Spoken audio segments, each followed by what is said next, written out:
So I thought that rather than try to talk about the Chinese economy, I'm going to focus in on a very narrow piece of the Chinese economy. In particular, I'm going to focus on China's economic growth. So the overview for today's talk, then, is I'm going to begin with a brief history of economic reforms in China. I'll then try to quantify China's recent economic growth experiences. I'm going to identify some of the policies that contributed to that growth, and then we'll discuss some of the challenges that are out there for future growth. So everything you need to know about economic reform since 1978, abridged version.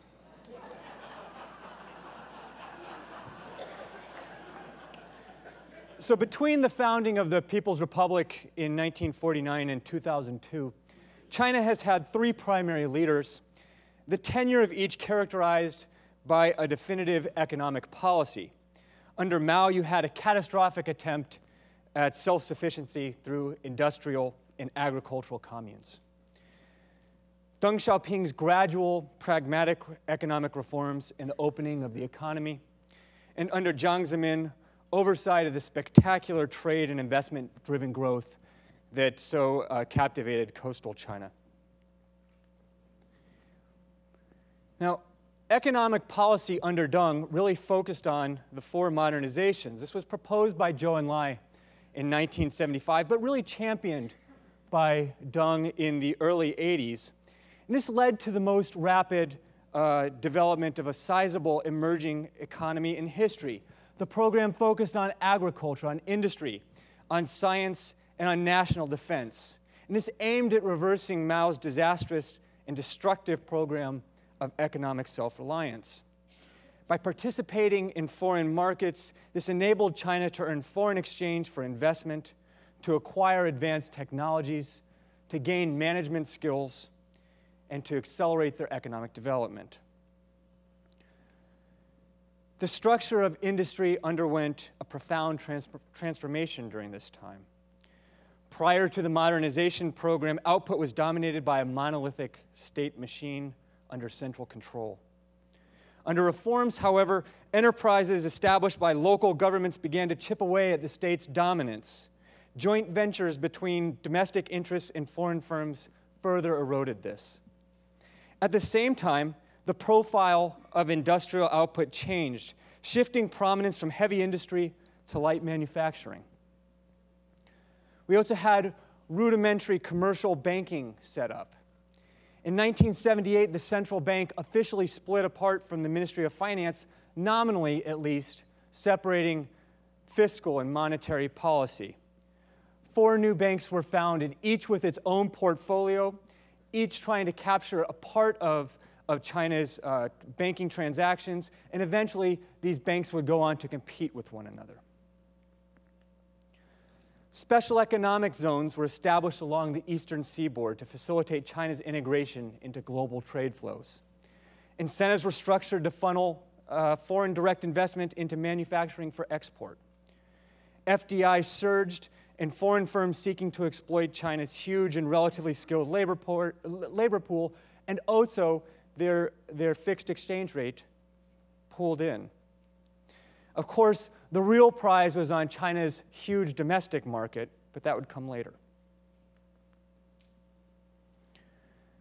Under Jiang, the export model was set in stone. The manufacturing sector, spurred by external demand, would dominate growth. This expansion was underpinned by the relocation of multinationals' assembly processes to China. Indeed, China's integration into the global economy was crowned in 2001 with their accession to the World Trade Organization. This gives preferential trading terms to China, and more importantly, it will accelerate the pace of reforms as more and more Chinese sectors are opening to foreign competition. China's overall share in global trade has increased from less than 1% in 1979 to around 6% by 2003. Imports and exports have grown at an average rate of 15% per year, more than double the rate of the annual expansion of global trade. Indeed, by 2003, China accounted for 24% of global growth. between 1979 and 2003, GDP in nominal terms rose from $260 billion to $1.4 billion. To $1.4 trillion, while per capita incomes rose from $266 to break the $1,000 mark.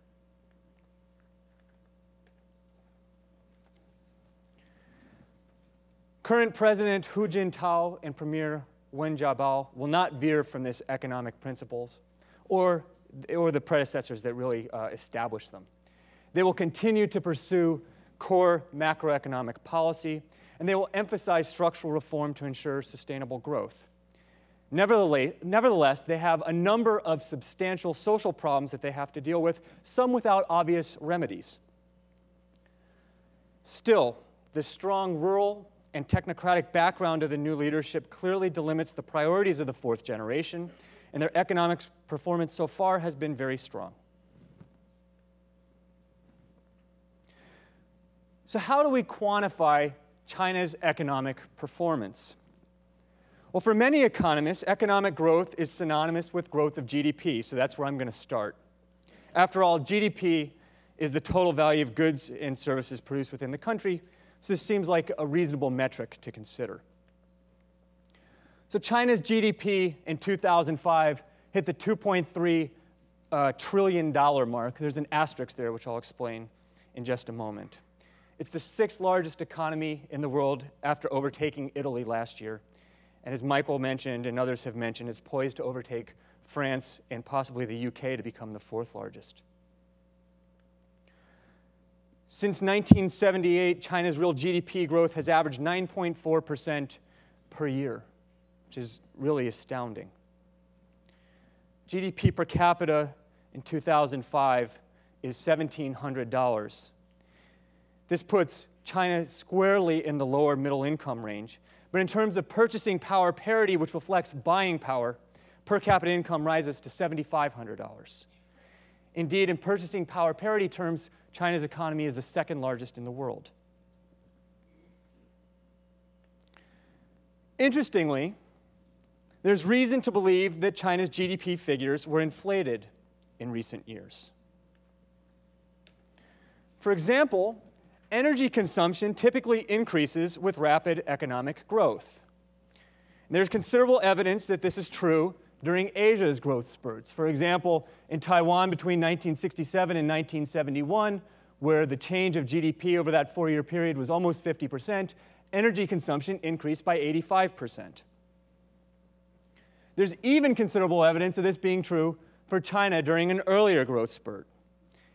However, China's official statistics indicate that energy use actually fell during this period, which seems incongruous with the fact that they were growing so rapidly. Similarly, urban employment is generally a precursor to rapid economic development. China's official statistics indicate that urban employment rose only modestly during the latest episode of growth. There's yet more evidence of this. Official statistics from 1997 and 1998 show that investment increased by 14%.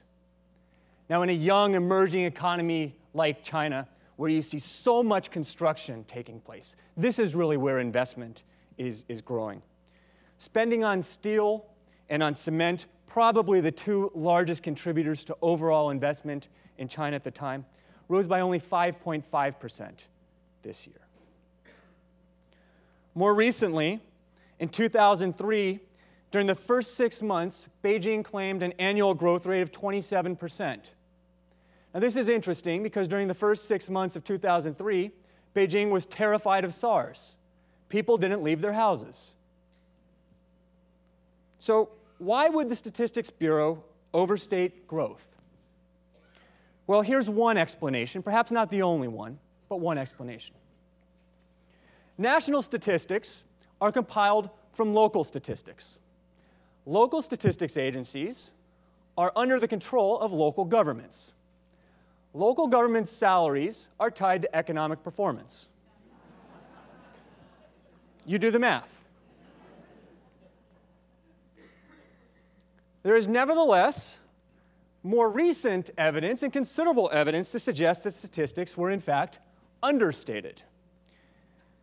Last year, the country undertook its first official economic census. This is part of its WTO obligations. 13 million data collectors were sent into the countryside. They combed the countryside, trying to account for the role of small businesses and services in the economy.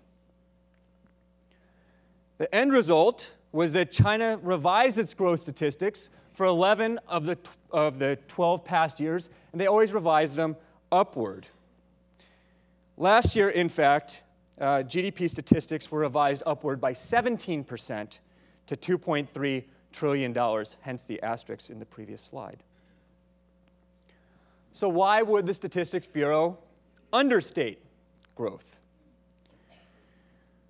Well, China joined the WTO under poor country designation, which entitled it to certain preferential treatment. Under the revised statistics, China would not have qualified as a poor country, a distinction no doubt lost on Beijing.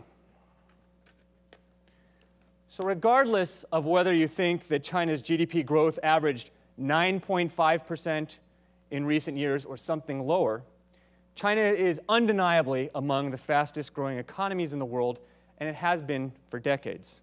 And so we ask, what policies have facilitated this growth? Well, I'll try to identify some of the main policies, and we can follow up on any of these or other issues during the question period. First of all, market-oriented reforms. Since 1978, policy has progressively given greater rein to market forces, starting in agriculture and extending gradually to industry and to services. Price controls were dismantled step by step, private enterprises were allowed to emerge, and the state-owned enterprises were forced to compete against non-state companies, both domestic and international, and sometimes against one another as well. Before the mid-1990s, China's rapid economic growth was associated with some very notable boom-bust cycles. Yet the volatility of growth and inflation seem to have been reduced quite substantially in recent years as the economy has become more market-driven and as Beijing's governors have become more capable of managing the business cycle. In addition, the government has managed to avoid some fatal flaws, some common policy mistakes frequently seen in emerging economies, such as monetizing budget deficits or maintaining an overvalued exchange rate. China has adopted an outward orientation, or what some have called China's Great Leap Outward. In the 15 years leading up to China's accession to the WTO, the progressive reduction in tariffs and non-trade barriers was pivotal in driving China's trade and investment growth model. Indeed, China is one of the most open economies in the world. Most imports are no longer subject to tariffs, and under WTO commitments, the average tariff rate was reduced to just 10% last year. China has become one of the world's top FDI destinations, second only to the United States. Indeed, last year, 44,000 foreign enterprises were approved for operation. This led to $60 billion in FDI.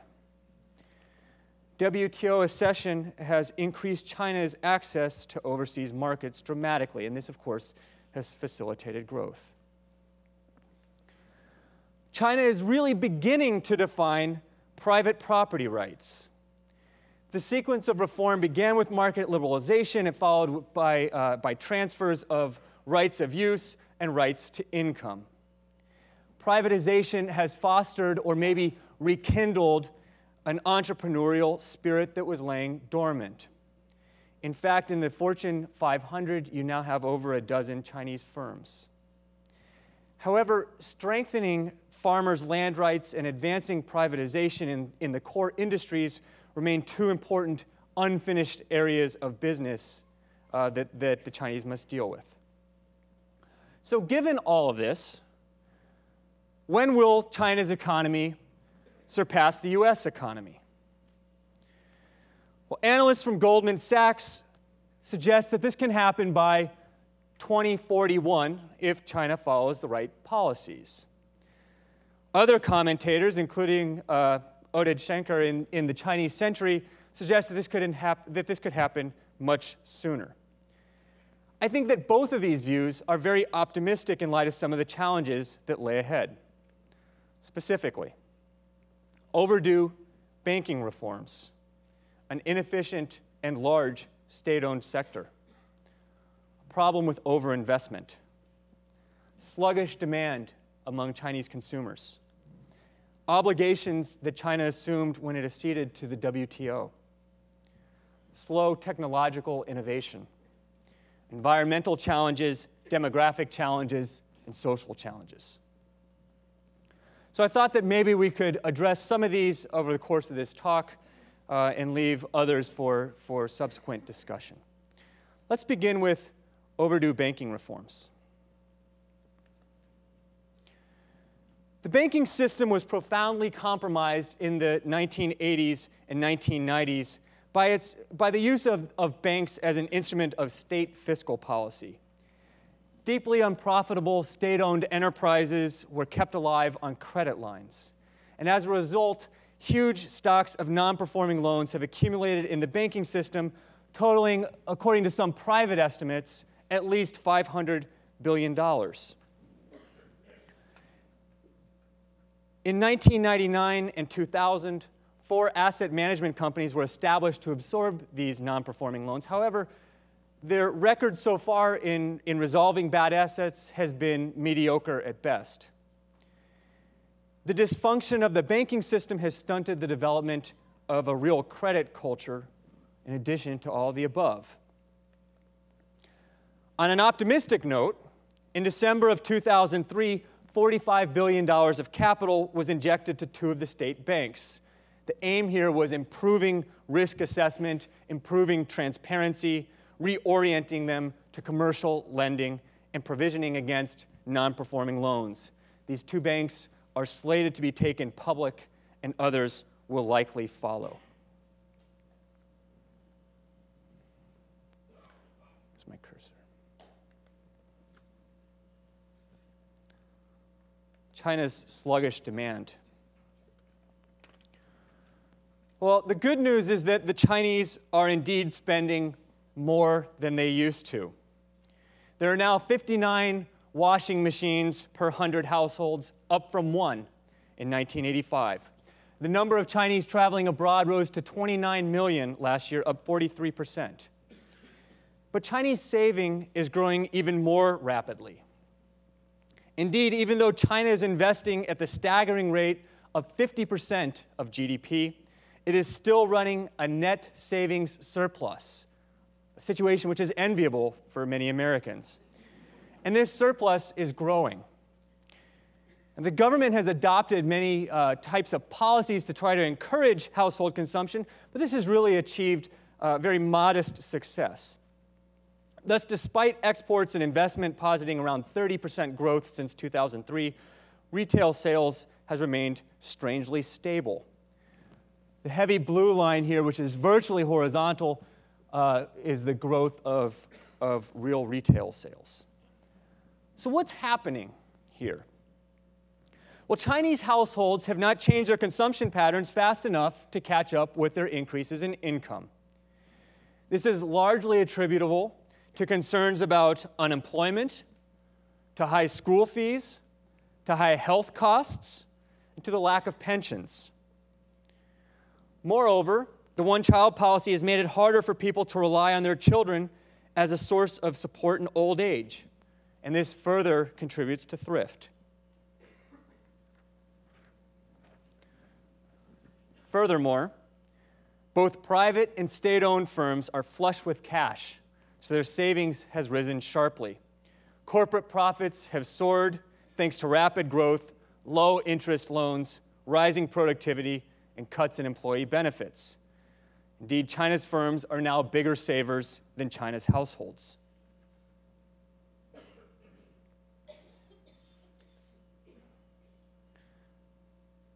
Technological innovation.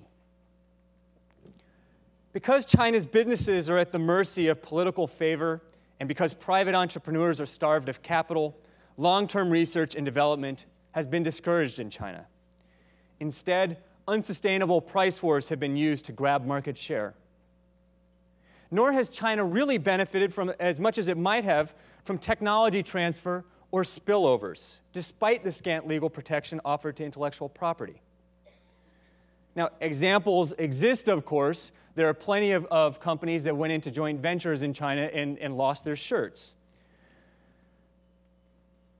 On the other hand, China has a late mover advantage.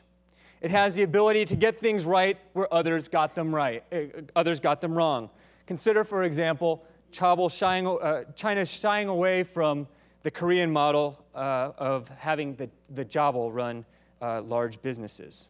Moreover, it's hard to discount the fact that China is exporting more IT than the United States is now.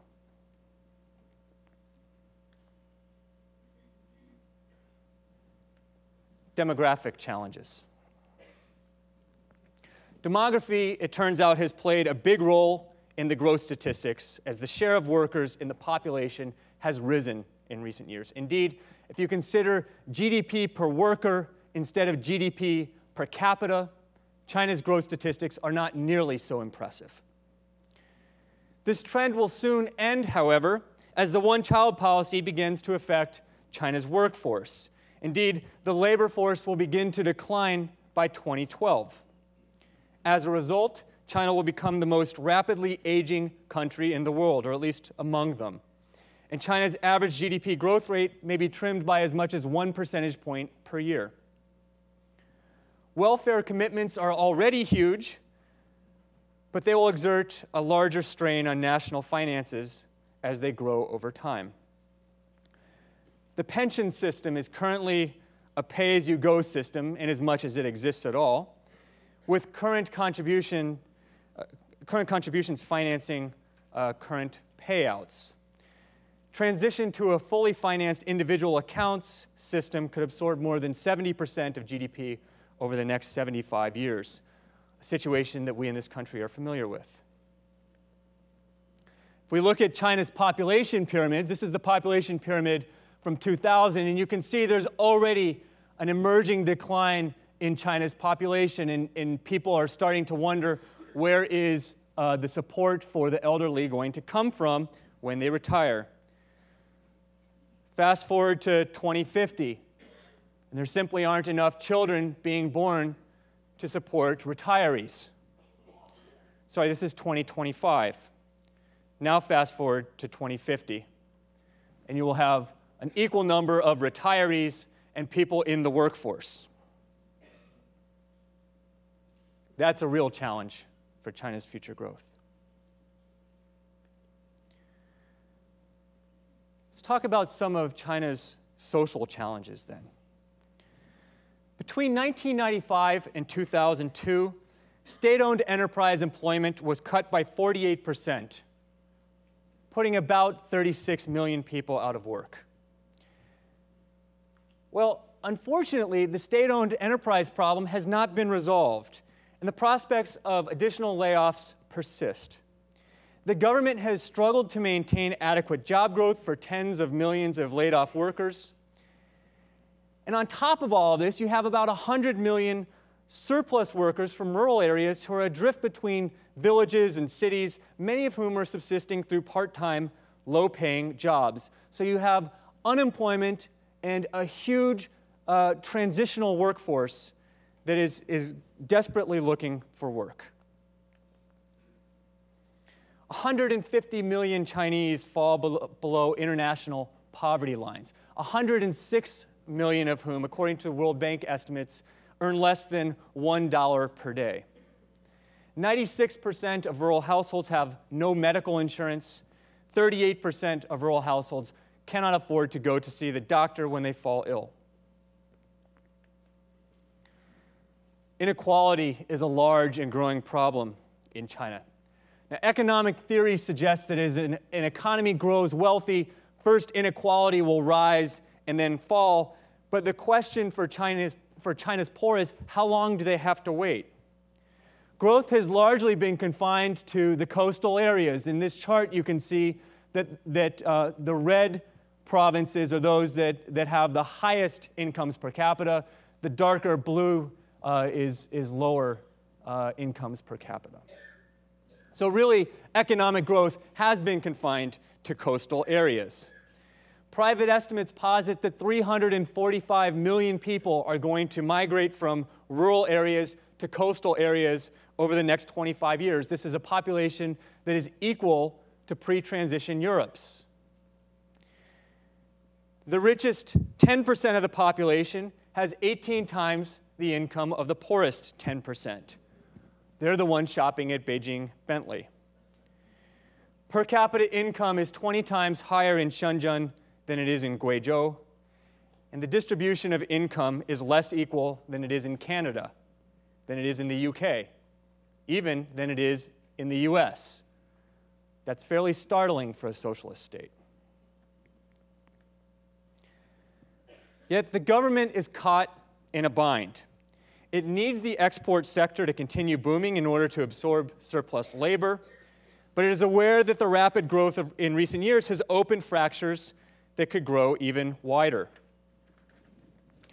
Every time you see a new highway, a new factory, or a new dam, which for those of you who've been to China is every time you turn the corner, you have to remember that in a land of 1.3 billion people, someone was displaced to build it, often with little or no compensation. In addition, private firms tend to have very close ties to government officials, and cultivating favors from the government offers tempting routes to make easy profits. The Chinese peasantry has grown frustrated with the lopsided development and corruption. Indeed, in 1995, there were 10,000 local protests in China. By last year, that figure had risen to 87,000, almost 250 per day, involving more than 3 million people. So let me offer some concluding thoughts then. How do we characterize China's economic progress? Is it miraculous? Well, certainly it's appropriate to say that it is both rapid and sustained. And yet at the same time, it's also uneven and unequal. Will China continue to grow? Absolutely. How fast will it continue to grow? Claims that it will grow at 7%, at 8%, at 9%, at 10%, at 11%, at 12%, and even higher have been made. And yet, I have to ask, have these people done their detective work? Have they looked under the rug? I don't know how fast China will grow over the next 10 years, over the next 20 years, over the next 30 years. But I'm relatively convinced that nobody else does either. This is a big, big issue, and there's simply too much that goes into the equation. And those pundits that are offering numbers, I'm afraid, aren't always looking at all the evidence out there. Thank you very much.